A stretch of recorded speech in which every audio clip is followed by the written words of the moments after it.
Good morning, good afternoon, or good evening, wherever you might be in this fine world. You are listening to the Startup Selling Show, talking sales with Scott Sambucci. That's me. Today's episode is a guest episode, and today's guest is Dan Martell. Dan is now a two-time guest here on the Startup Selling Program. We interviewed Dan about a year and a half, maybe 2 years ago. We'll help you find that episode. If you didn't listen to the first episode, first installment, no big deal. Talked about totally different stuff this time around. So just a little bit more of Dan and his perspective on things this time around. So if you don't know Dan Martell, you haven't come across him and his work, a little bio about him. One of his perspectives on life is you can only keep what you give away. That's a mantra that has shaped his life, going from a struggling 20-something business owner in the Canadian Maritimes to now a successful startup founder. He has successfully raised more than $2 million in venture funding, exited not one, but two, but three tech businesses. One called Clarity FM, another one is Spheric, and the third is Flowtown. We talk about two of those three in the course of our conversation today. Dan is a serial entrepreneur, speaker, investor. He's a perfect example of somebody who's overcome all of the odds to achieve massive success. You'll hear a little bit more about his background, leading all the way back to as a child, brought up in what he called it. He had a colorful childhood. So today he dedicates his time coaching high-performance SaaS founders to scale their businesses in a predictable way. He's an activator, a tech geek, and adrenaline junkie. And his wife also calls him a romantic. Dan splits his time between Canada, where he grew up, and San Diego, where with his wife, Renee, and his two boys. So excited to have Dan back in the program. He's somebody I've gotten to know over the last couple of years. He and I both have coaching businesses. We work with SaaS founders. He does things that I don't do. I do things that he doesn't do. So a lot of times we cross-pollinate clients. We help each other out. I've trained in his program. He's come and done training in our program. Really good guy, somebody that I've gotten to know, like I said, over the last couple of years as we've both been growing our business. So in the course of the conversation today, much of what we talked about was really taking a mindset approach to the conversation. Some of the questions that I asked him, some of the topics you want to listen for. Number one, I asked him about something he shared in one of his podcasts. And it was a statement, which is many people know, they want to know the how, but they're just not doers. And so we talked about this, what he called the knowing doing gap, and how all of us can close that gap with specific strategies. Number two, we talked about how to achieve simplicity or keep simplicity in our business.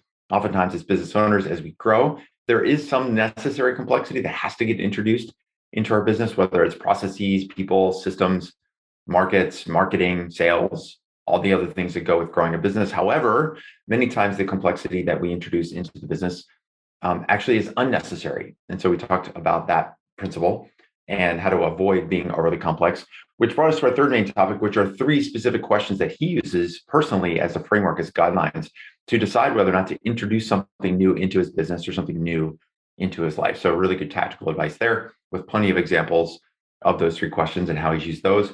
And then finally, as we wrapped up, we talked about, I asked him a question about any opportunities that he did not take advantage of or he did not say yes to as a result of using this framework, which led to a lot of conversation around his time at Flowtown, the exit of Flowtown, how he started Clarity FM, and wrapping up the conversation from there. So really enjoyed having him back in the program. I think you really like this conversation, very tactical, very mindset driven.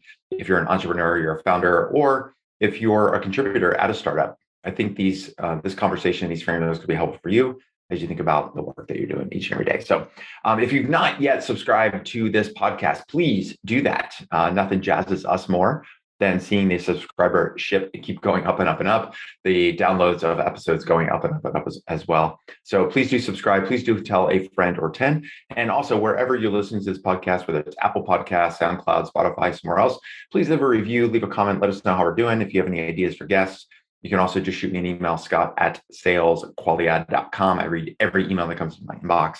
So please do let us know if you've got some ideas on how we can make the show better, topics you want us to cover, guests that you might want to recommend. Okay, that's it for the intro. Let's head over to my conversation with Dan Martell. I was watching your interview with Nathan Laka that you just had on your podcast. And there's something actually you said in the podcast, and for you, maybe it was just like a throwaway line, but I was like, that's a really good point, which is, I wrote it down as like, people want to know the how, but they're just not doers. I don't even know if you remember saying it, but you've probably said this before and you probably know this to be true. And it kind of relates to what we're talking about here. It's like people are like, oh yeah, I should diet, or yeah, it's like good enough is good enough. But there's a big difference between really doing it versus knowing how to do it. And I'm just curious about your perspective on that as a coach, as a successful person, what you see out there. Yeah. So there was a time I remember I was like in my early 20s and I started reading books, right?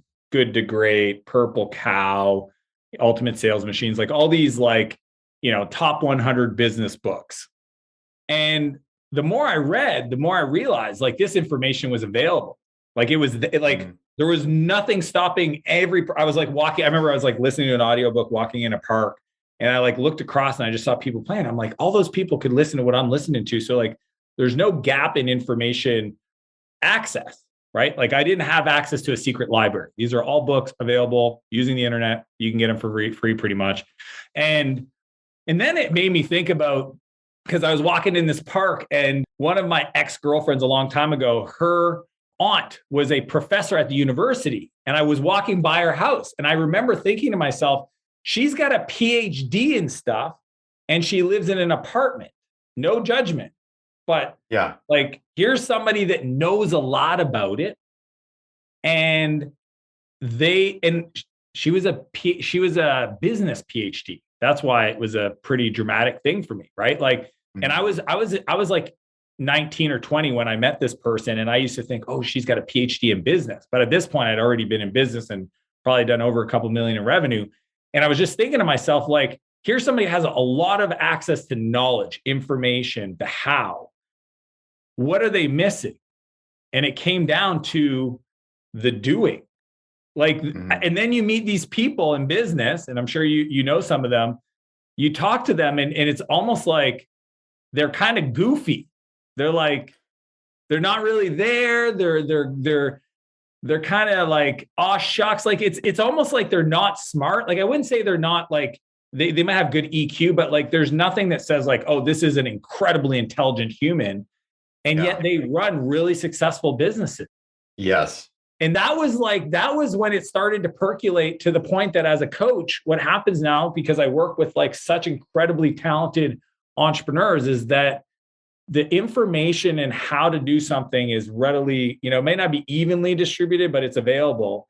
And what I try to do is I try to figure out what is the objection, what is the mindset belief, what are the set of values, what are the habits that they have that's stopping them from executing that specific thing. So one of my favorite questions to ask in business is say, if somebody bought your business tomorrow, what's the first thing they would change? People go, right, they have the answer. Well, they would do this. Then the follow-up is, why haven't you made that decision? And that answer, that's where the magic happens. So that's why for me, it's not the how. Most people know they got to, losing weight's pretty straightforward, Scott. It's caloric intake, physical activity.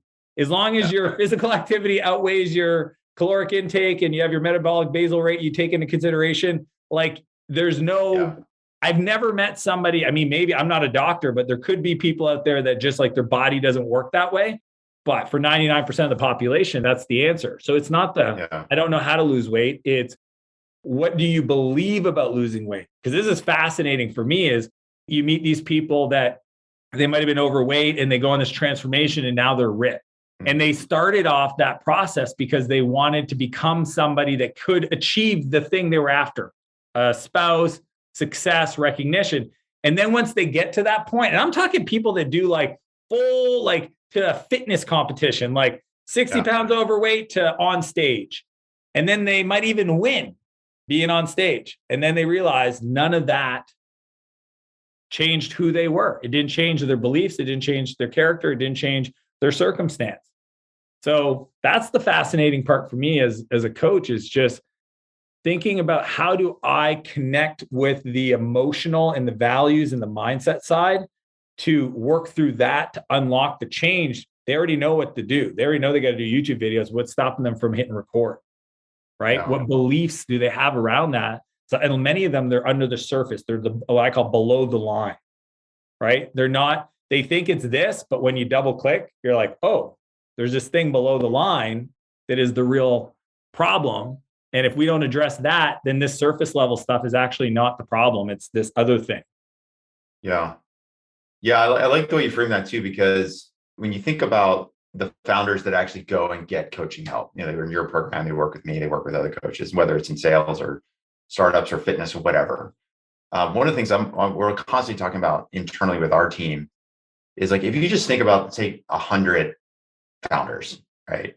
And you put them in a room, they're already pretty well motivated, right? They've decided to leave some cushy day job. They're going to go out on their own. They're going to build some product. And then they get to the point where they actually build a product and they got some customers, even though they probably weren't salespeople. Like, they're uncomfortable selling, but they figured out how to get some customers. Then they got to the place where maybe they even got to like close to $1 million in sales or more. And then they realized, like, I need some more help to get to the next level. So just to get to that point, you're already at the 99.9%. But then you take those 100 that are in that group, how many of those 100 are actually willing to ask for help or admit that they need help? It's like a subset of those that even go like, I want to get help. I need to get help. And then how many of those people actually take advantage of the help and implement the stuff that they're getting? So if you think of it as like a funnel, even 100 maybe not even big enough to get to one person that gets down to the level of, I want to get help. This is the stuff that you're going to show me how to do. And then I'm going to go do it and be willing to tolerate incompetency as I'm doing it to learn how to do it correctly and have the patience and the tolerance to get to that point. And so the reason I bring it up with our team, it's like, we really have to appreciate the fact that people have come to us, raised their hand, signed a contract, pay us money, show up to calls, and if they still leave confused or they're not implementing, that's probably our fault, because they filter their way all the way down to this little tiny microcosm of the entire startup universe. It's true. It's rarefied air. And I think when you're in it, because it's commonplace, like most of our friends, Scott, like you and I, they're like us, right? They're growth minded. They're onto betterment. They invest in themselves. They're part of programs. They're 100% accountable for their life.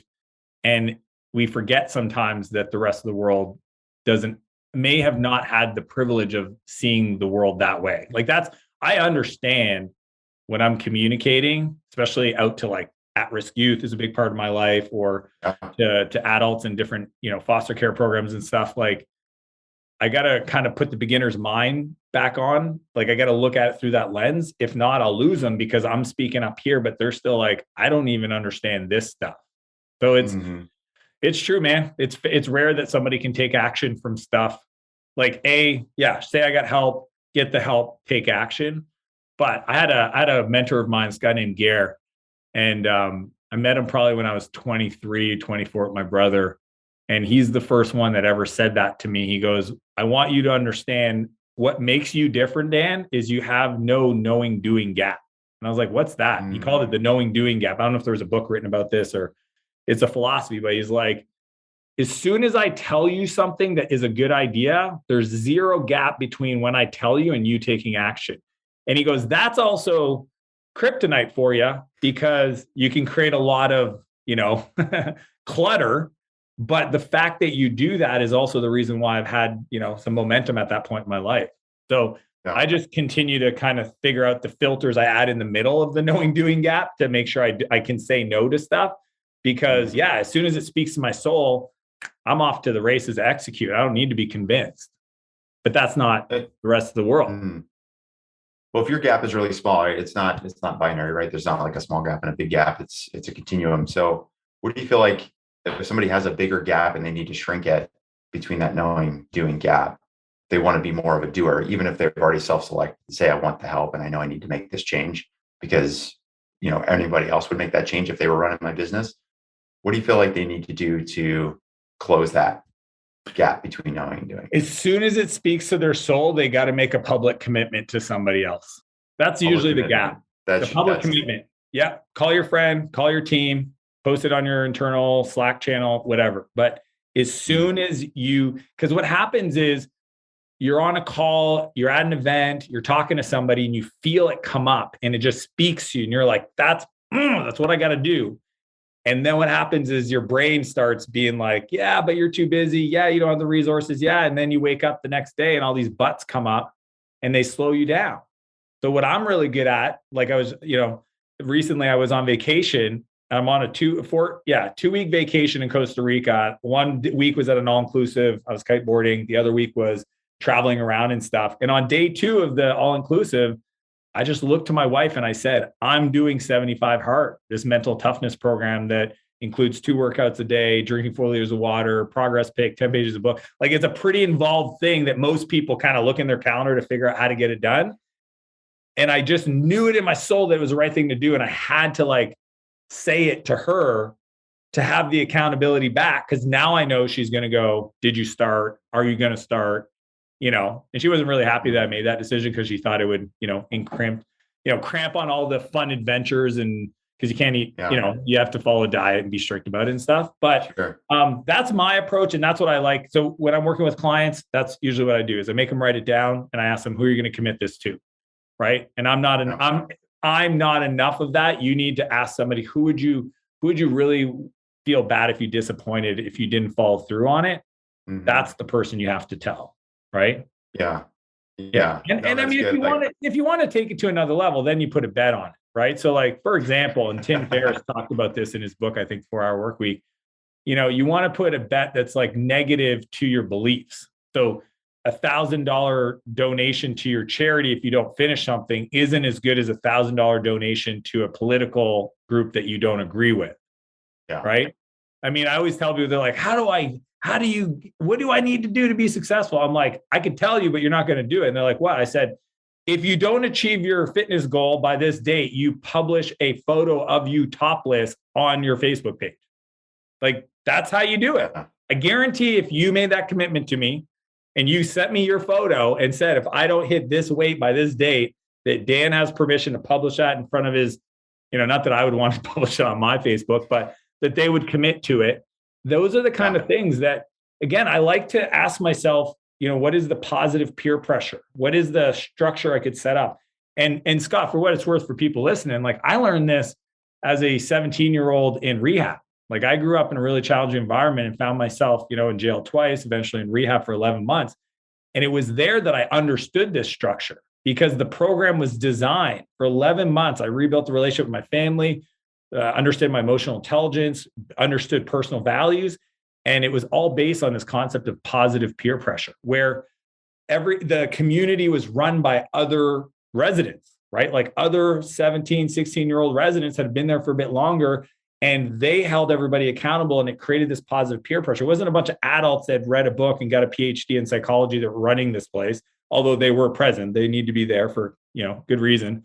It was so for me, I think maybe at that age is where I learned this idea of like peer accountability and communicating out loud, because most people just never even whisper their goals or dreams, right? Scott, these people, they might tell you personally, but they've never told their spouse, they've never told their best friend, they've never told their parents, because they're scared that they'll actually be held accountable to doing something with it.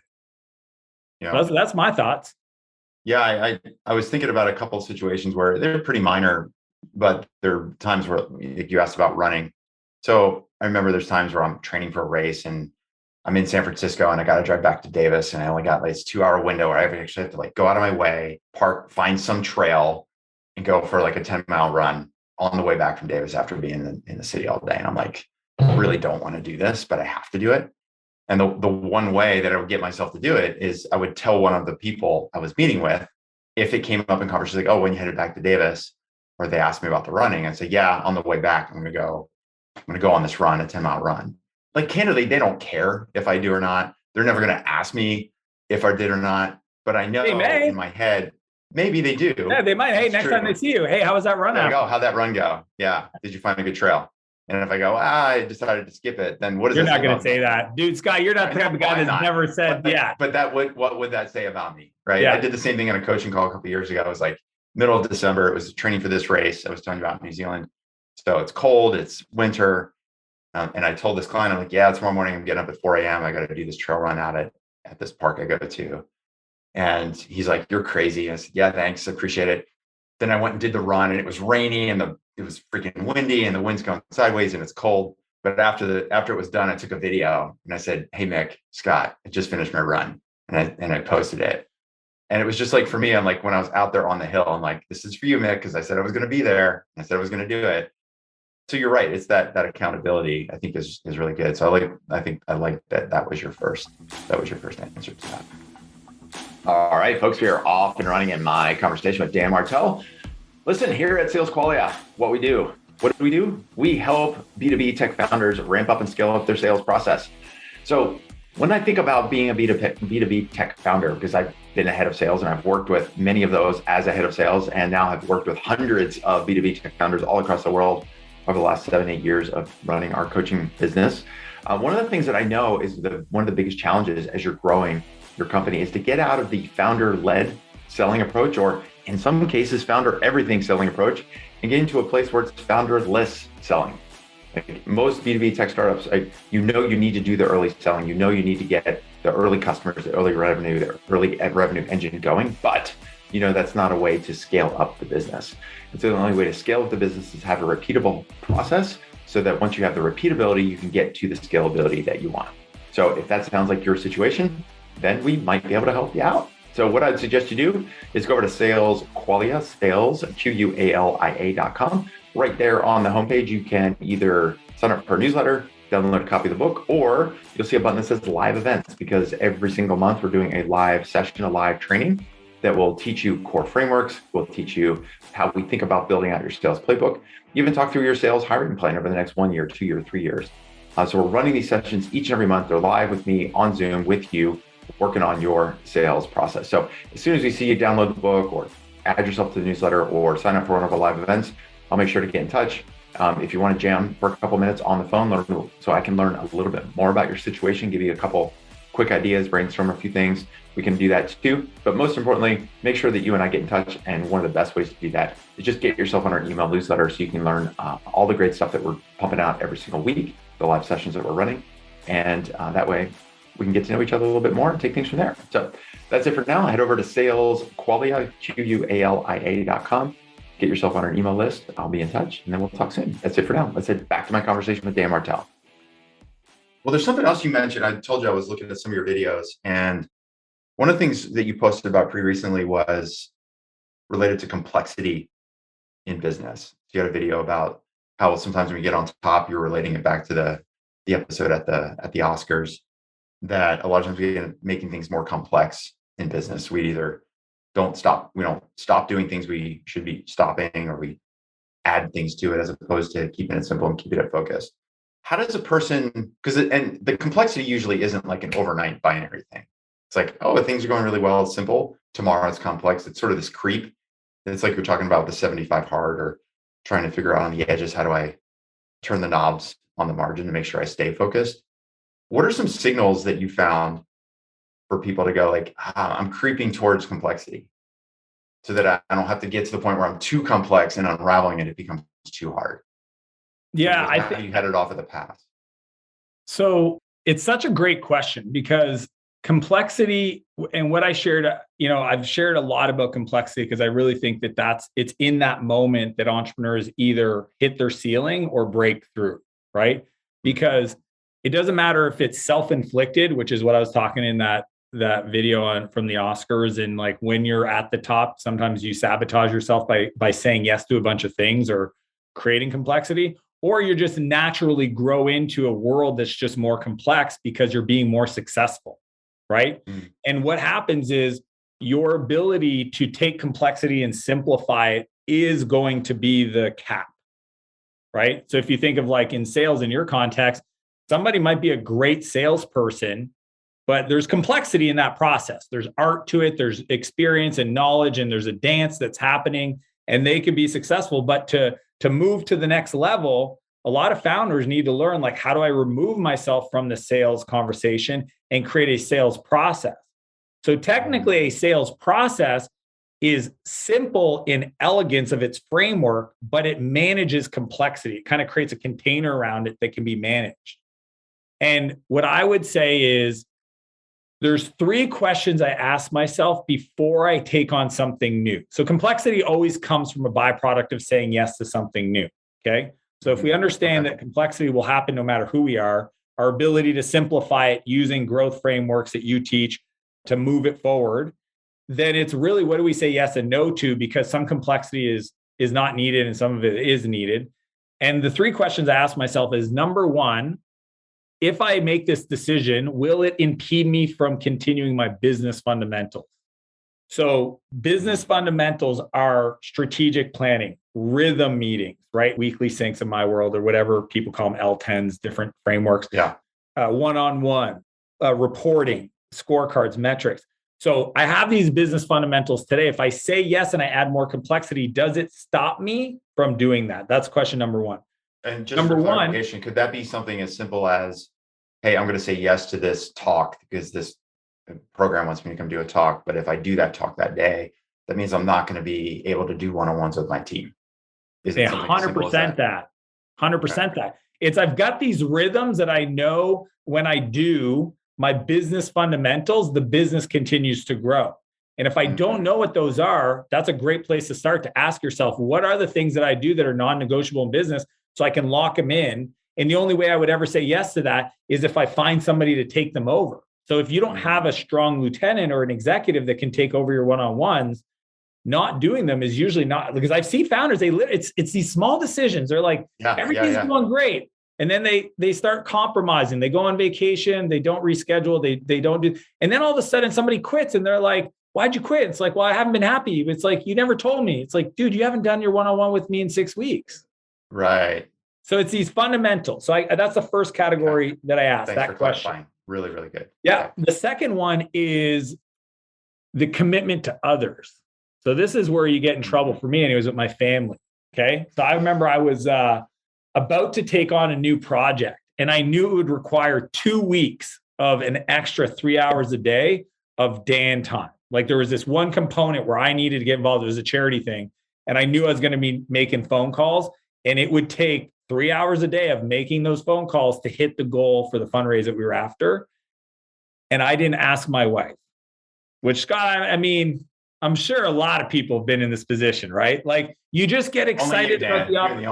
I'm the only person in the world. I know, only person in the world. And you just say yes because you want to do it. It's for a good reason. It's for your family. It's for your community, all these things. And then, and then you do it. And then the worst part is the people you did it for get upset with you. Like, that's the funny part. It's like, I did this for my family. It's like, yeah, but your family didn't ask and you didn't even negotiate it with them.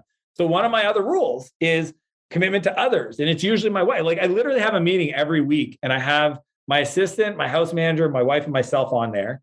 And we review any decision that somebody might have heard me say that will affect the schedule, affect my availability, so that I never tell her what I'm doing. It's, hey, these are the opportunities, and here's what it's going to mean. Is that okay?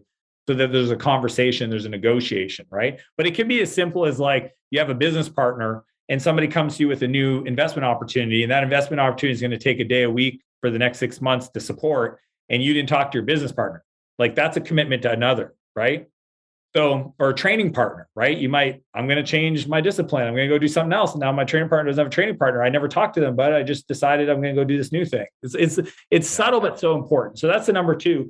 And the third is your success habit, right? To the same degree, you have business fundamentals. Most people that are successful, where they have complexity or they can create complexity, these are great things to have.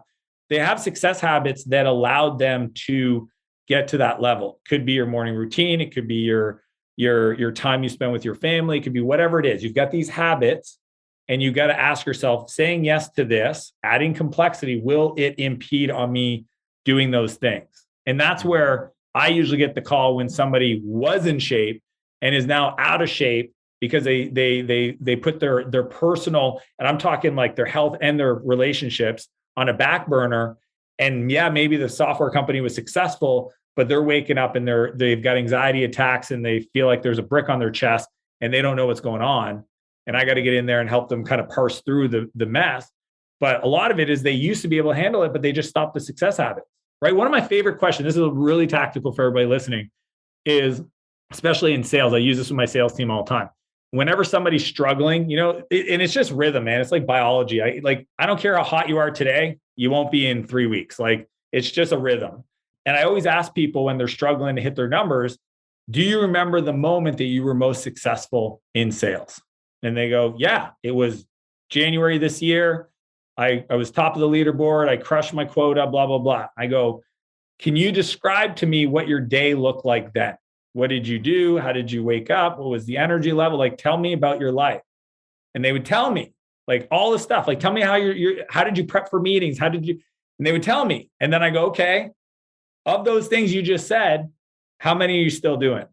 And there's usually 2 or 3 that they stop doing. And I say, great, let's just go back to greatness, man. You know what it looks like.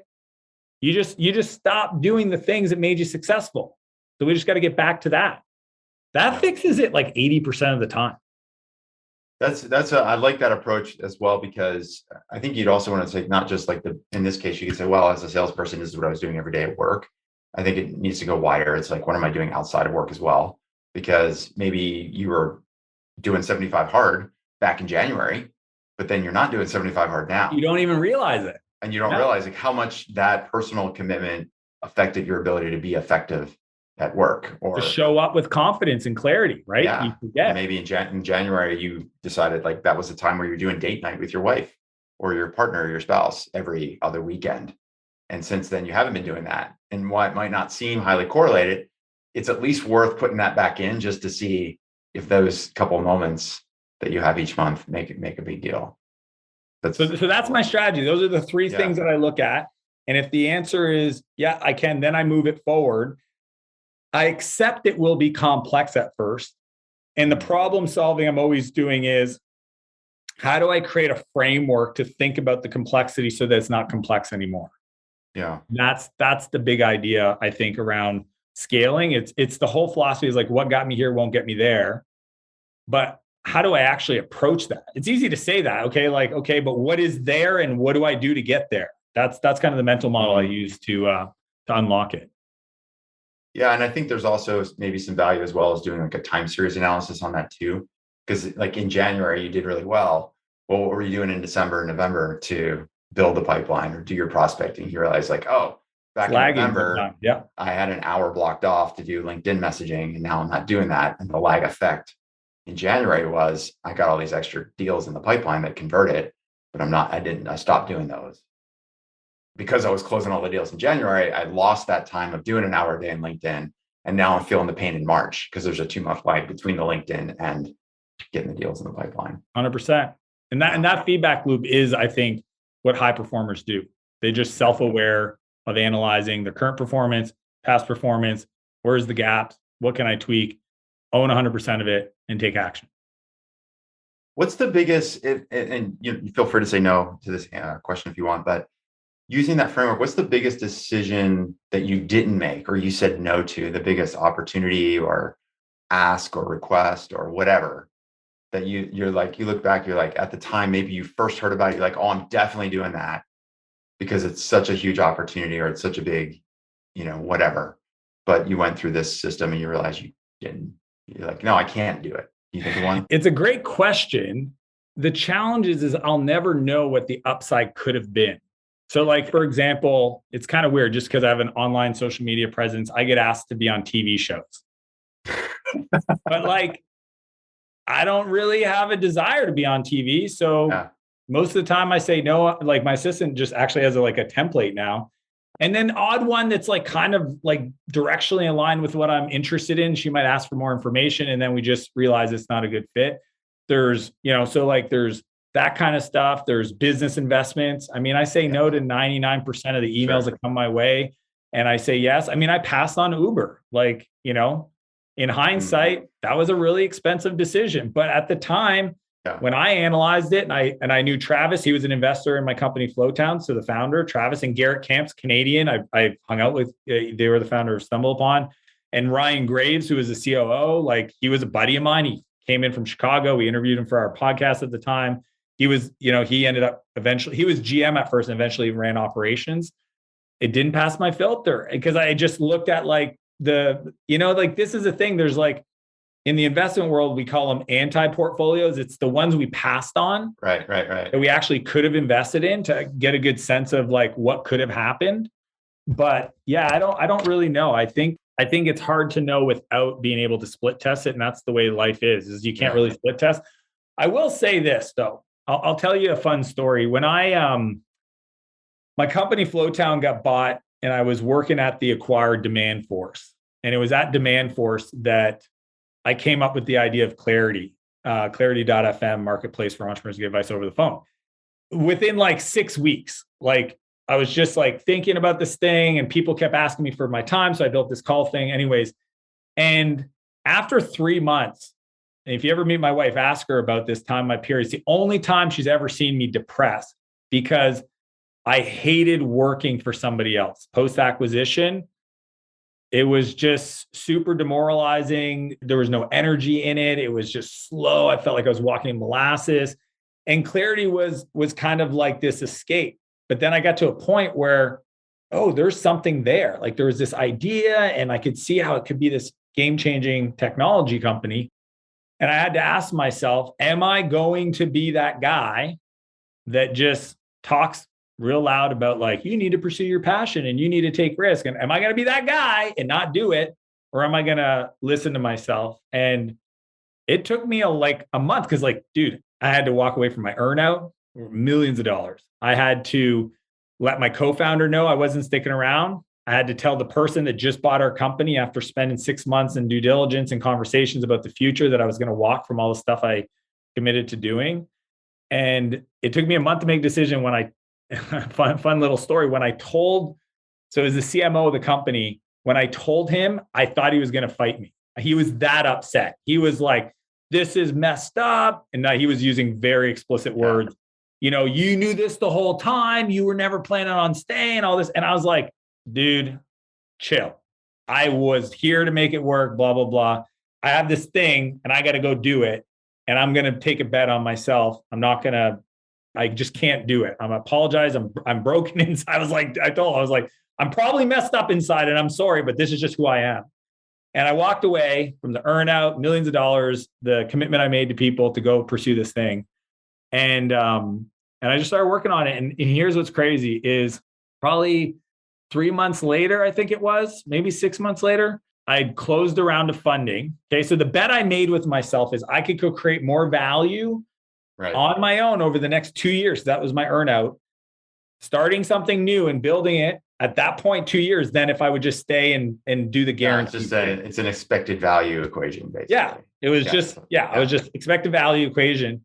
And 3 months later, or 6 months or something like that, I ended up closing 1.6 million in seed funding. Mark Cuban invested, had the best investors in the Valley, Baseline, bunch of cool dudes. And almost like to the day, maybe it's just a great story and it was a week apart or 2 weeks apart, but it was close to it. Okay. Mm-hmm. And the valuation of that was almost the equivalent of the earnout. My co-founder, Ethan, calls me up and lets me know that Demand Force just got bought by Intuit for $800 million. And with the way our contract was written on change of ownership, my stock vested. Yeah. So I ended up getting the earnout as long as Ethan stayed for a year, which he did. And I continue every year to pay for a crazy cat skiing trip and trips. And I remember you telling me about this before. Yeah. So I share that because you'll never know the upside of what you said no to. But I truly believe the world rewards those that make courageous decisions. And that was probably one of the most courageous decisions. And it's kind of weird thing to say, like, I don't consider myself courageous, but when I think of like how everybody else thought it was the dumbest thing I could possibly do, I knew that people were going to be upset at me, but it just in my soul, I just felt it. And to see not only did the funding round kind of wash out, but then I got the earnout, that was like this signal. So it's kind of like, I don't know who needs to hear this, but like sometimes you do need to leap, man. You do need to have faith. I don't know if you believe in a higher power or God or whatever you want to call them, but like you need to lean on that and make a bet on you, because what I've discovered, the human condition, we are capable of so much more than we give ourselves credit for. And it's not until you actually test that and come out the other side successful that you start to build the belief and the mindset and the muscle to do more of that. Mm-hmm. So like I said, now I'm at the point where I can say yes to a lot of stuff. I'm trying to say no to things, but continuously take big bets, not safe bets. Because that's another thing, is at a certain point, you can just be incremental every year on kind of your progress. but dude, I'm not after incremental. I'm always step functions of growth. What is the big, bold decision I can make a bet on me that's going to get me to the next level to then build and build? And I don't know. That's the kind of way I think about it is you will never know the downside. And even the upside is unknown if you're not taking big, bold bets. And the world rewards those that make courageous decisions. Well, I mean, as I was listening to you, and whether you did this on purpose or not, I think you actually answered two of the questions that I asked, which is how do you close the knowing doing gap? And so even if you're not comfortable making that huge leap, it's almost like practicing these smaller leaps, and to me, like I build the muscle. I'm very like particular about, oh, it's Friday night, we're going to do takeout. What do you want to have takeout? And I'm always like, I don't feel like this. I don't feel like that. Or my wife will suggest something. I'm like, I don't know. And so I've actually gotten the habit of saying yes to whatever she suggests, not only because it makes for good, partnership in the household, but I'm like, I need to try new stuff. And it's like, it's a meal. Like, who cares if it sucks and I hate it? It's one freaking meal. And it sounds kind of stupid, but it's a way for me to kind of break away from having so much routine. So the knowing doing gap in this case, it's like, follow your intuition. If it's like something new in the sales process that you need to try, it doesn't have to be some big outlandish big shift, but try the new stuff, because then you build the habit. So then every time the decision's a little bigger or the gaps or the step is a little bit higher, then you're going to feel more comfortable because you've done it. It doesn't feel scary. Yeah. And then the second question, what I asked you around, like, what was a decision you made or didn't make based on what you shared about that story with clarity and when you were at Flowtown?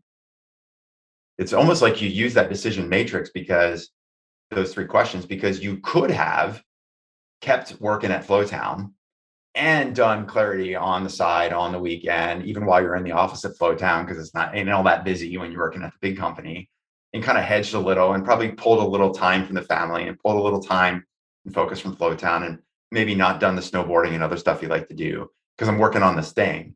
But you made the decision like, no, I can't do both because I've got these three questions or these three principles, and whether you had those at the time or not, I think it's a really good example of like committing to it, because you can't do everything. Because if you do try to do everything, you're not going to be able to do the thing that you want to do. So I'd love to say it was that clear at that point. I know, but to me, it's 30 years old, maybe. Yeah, not that clever, but I like the way you're thinking. Yeah, for sure. Well, cool, man. As we wrap up, I want to be respectful of your time. I really appreciate coming on. One last question I do want to ask you about is you just posted over the last day that you shared the stage with your dad. And I saw a really cool photo. I think it was on Facebook that I saw it. If you don't mind, I mean, you posted on Facebook, so I'm sure you don't mind sharing a little bit about it. What about that was so special? What was the occasion, and what was that feeling like? Had you never done that before? Shared the stage with your dad? Yeah, what was something you wanted to do?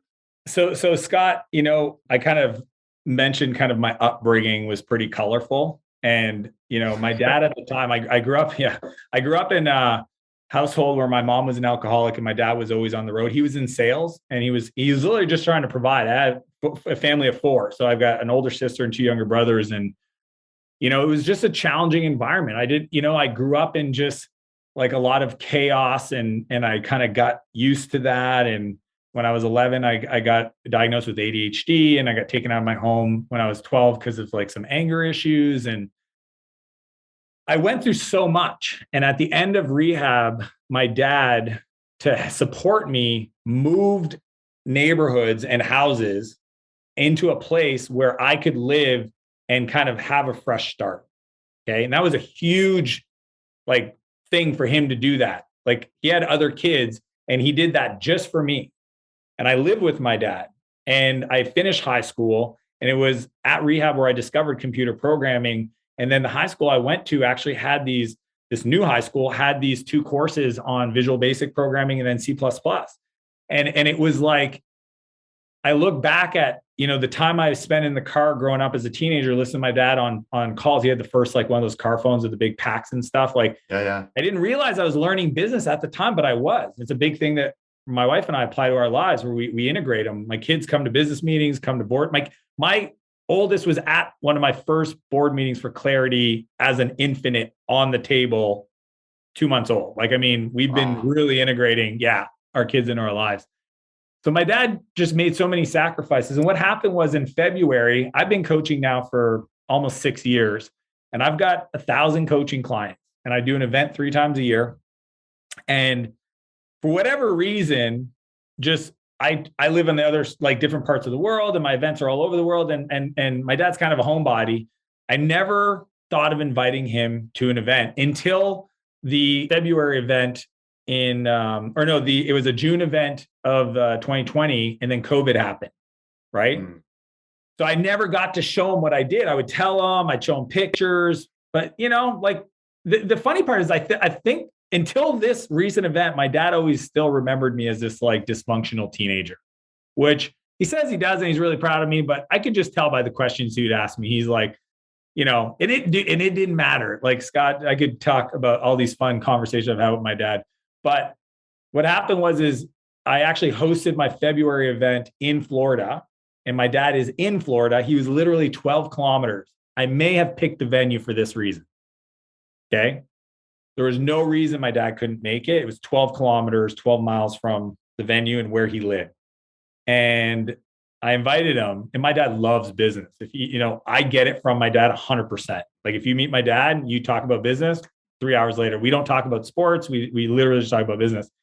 And I knew he would love it. Anyways, I didn't even want to tell him.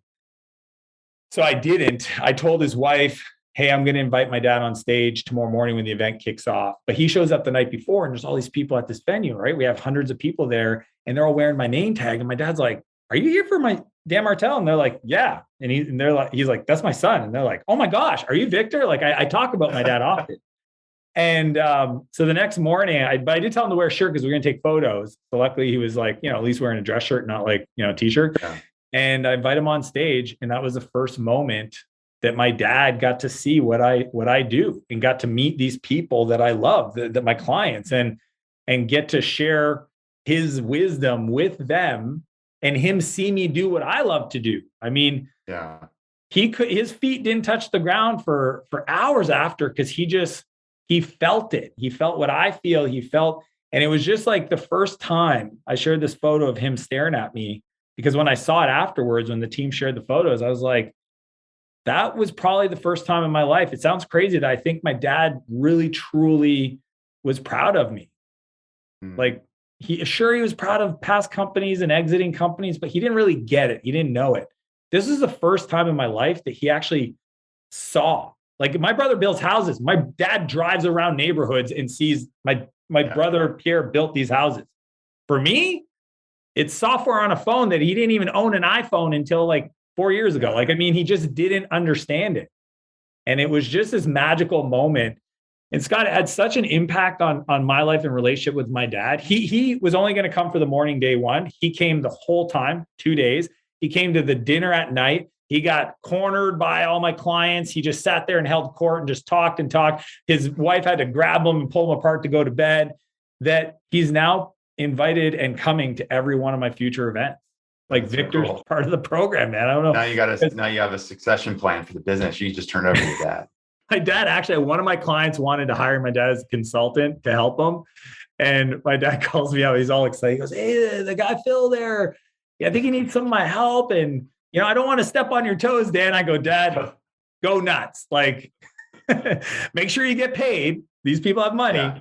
But yeah, it's just cool. I don't know. Like, it literally, I'm 42, man. And it took this long for me to finally find a way for me to show my dad what I do and have him lean in. And now, I'd love for me to think I've got 25 years left with him, but statistically I got like 10, but for the next 10 years, we're going to be traveling around the world, and Victor's going to be in the room at the events, meeting all my clients. And, I told him I'll even set up a little booth and he can sit down and give advice. It's going to be awesome. So that's why I shared that photo, because it was a really important moment in my life. Yeah, that's great advice. I mean, I think for many entrepreneurs, we get so lost in our day. And in some ways, we want to keep it isolated because you don't want to bring that stuff into the house. In some ways, that's a good thing. But, whether it's your dad, your mom, your spouse, your kids, have them come along to an event. My wife jokes sometimes because she hears me on the phone all the time. And she'll like parrot back things that she hears me say to clients. And it's kind of fun to know that she understands what's going on in here with the business when I'm talking to clients. I'll ask my son advice about clients on the way to school. I'm like, I got this situation. What do you think I should do? And he'll, as a kid, he's 10. So he's very, very clear on what it should be. He's like, well, that doesn't seem fair at all. They should just do this. I'm like, yeah, you're probably right. That's what they should do. Sometimes kids have a very clear way of thinking. Yeah, I love asking business questions because it's like so simple. Because like going back to the complexity thing, like, well, there's this and that. It's like, no, all this stuff doesn't matter. What matters is like do the right thing. Well, cool, man. So thanks so much for making the time to come back on the show. What's the one thing that you got that you're excited about? You want to share with people? Is it SaaS Academy? Is it something else? Well, I mean, find you? I would love for people to follow. Not contact you? No, like for different reasons. Hit me up on Instagram. That's like my best way. So like Instagram, Dan Martell, 2 L's of Martell on Instagram. Follow me there. Watch my stories, behind the scenes content. I'm on YouTube and my newsletter on my website. But the thing I'm most excited about is a book I've been working on for 2 years. It's called Buy Back Your Time, based on this framework called the buyback principle that I teach all my clients. You've probably heard me talk about it, Scott, but it's slated to come out January 2023. I actually signed a deal with Portfolio. I've spent most of my time continuing to work on, the book promotion and getting it out into the world. And it's something I'm really excited for other people to read because I think it'll help a lot of entrepreneurs. The whole philosophy is how to build a business you don't grow to hate, right? And how do you take this complexity and kind of buy back your time through the scale so that you can get to a place where your artistry, because that's what I believe every entrepreneur is. They're a creator, they're an artist. And I don't want them to stop doing the thing they love to do because they don't understand how to scale the infrastructure. And that's what the book's gonna solve for people. Okay. And the book name again is The Buyback? Buy Back Your Time. Yeah, the publishers, originally I was going to call it The Buyback Principle, but they said I had to call it Buy Back Your Time. I gave them that little concession. Okay. So when it gets closer to release, we'll have to have you back on the podcast. Oh, that'd be amazing. Oh, dude, I could unpack the whole thing for your audience. I'd love that. Yeah, that's cool, man. And also on Instagram, they can see you doing backflips on a snowboard. I do that. Yeah. I don't think I'll ever do it on a bike. I'm working on my 360 on my wake surf. That one's probably going to be the big summer project. But yeah, I like the extreme sports. You can hang out with my wife. She loves to wake surf. Oh, I can't think of something I'd rather do for 8 hours a day for the rest of my life. Like it's probably, if you had to make me pick one thing, it'd probably be wake surf. It's a good thing about where we live because it's early April. We can go out to the lake in the next couple of days and go wake surf. Yeah, not here in Canada, but not jealous. Yeah. All right, cool, man. Well, thanks again. I'm sure I'll see you soon. And really appreciate your time. Good to see you. All right. Thanks. Talk soon, man. Later, bro. Okay, that's a wrap. Listen, I went into this conversation really hoping that we would talk about topics that we talked about. I've done a lot of work with Dan over the years, watching his business grow. He and I are part of a group of consultants and coaches that work with each other each and every week, each and every month. And that's the place where I've gotten to know Dan the most over the last few years in that program and working together with him. And really admire his approach to how he thinks about decision-making, how he thinks about running his business, how he thinks about balancing his personal life with his business life, and most importantly, knowing a lot about the founders and the other folks around him that he has helped over the years, both professionally and personally. So really glad we could have him on the show. Like I said at the top of the show, if you have not yet subscribed to this podcast and you're all the way to this part of the episode, it tells me you're probably digging the content. So I would love it if you would subscribe because that jazzes us when we know those numbers keep going up. Helps us know that we're doing a good job. So please tell a friend or 10 as well. Viral is still the best way to get the word out about a podcast, this podcast included. And please do send us an email. You can shoot me an email, scott@salesqualia, scott@salesqualia.com. You can shoot me a note about the podcast. You can shoot me a note if you just want to have a quick chat. You can ask me a question about something you're working on when it comes to sales, hiring, scaling, whatever it is. And let's get in touch. So that's it for now. Thanks for listening to the Startup Selling Show, Talking Sales with Scott Sambucci. And I look forward to the next opportunity to have us hang out and spend some time together. All right, that's it for now. See ya.